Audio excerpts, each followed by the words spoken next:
hacen gira en torno a, porque si la mayoría de los venezolanos no tienen vehículos, consideran que los excedentes por el aumento de la gasolina deberían ser invertidos en carretera, infraestructura, vialidad. ¿Okay? Vamos a echar el cuento desde el principio rápido. En el país hay consenso con relación a la necesidad de no seguir regalando la gasolina. Hay consenso con relación a la necesidad de incrementar los precios del combustible. Curiosamente, quienes más rechazan la medida son los que no tienen vehículos. Porque ¿cuál es el temor? ¿Cuál es el temor de un aumento en el precio del combustible? Que eso tenga un impacto importante sobre el alto costo de la vida, sobre todo sobre el costo de los fletes y los pasajes. ¿Okay? Sin embargo, la mayoría de los venezolanos se dividen en dos opciones para invertir los recursos: los programas sociales, es decir, misiones, y subsidios directos para la compra de alimentos y medicinas. Y por otro lado, con el mismo porcentaje, los venezolanos dicen que hay que invertirlos en vialidad, infraestructura, porque de alguna manera este tipo de inversiones está asociado a la generación de empleo, y el empleo está asociado al logro del bienestar familiar, de la estabilidad de la casa, del futuro de los hijos, ¿no? Entonces sí es racional la respuesta a favor de la inversión del aumento de la gasolina por parte de aquellos que eventualmente no tienen vehículos. ¿Okay?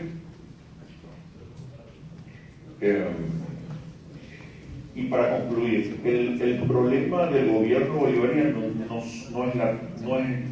son las medidas.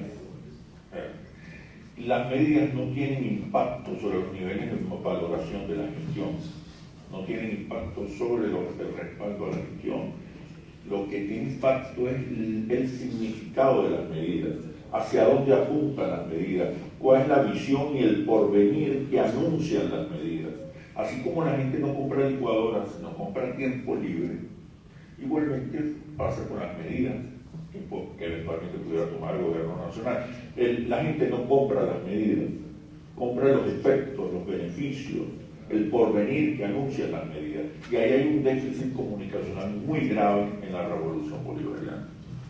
Muchas veces ni siquiera comunican las medidas, mucho menos están comunicando el significado y el porvenir que anuncian las medidas. Ahí hay un reto importante para el gobierno nacional, sobre todo en medio de una guerra psicosocial que intenta no solamente exacerbar los problemas, acentuar la percepción fatalista, pesimista de la población, sino que también está cambiando los códigos, los repertorios culturales, interpretativos de la población. Tanto así que ya en vez de revolución se está hablando de transición, en vez de modelo de inclusión se está hablando de un modelo fracasado, y así sucesivamente. Entonces,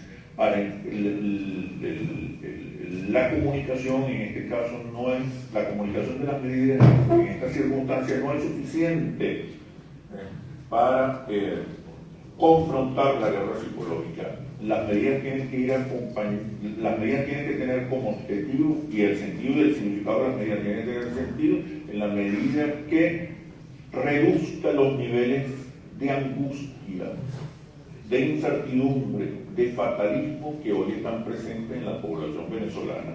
Las estrategias de agitación social y política no son suficientes, que pareciera que ahí está concentrada la política comunicacional del gobierno. Las estrategias de agitación convencerán a los más radicales, a los más devotos, a los entregados, pero con eso no se ganan elecciones.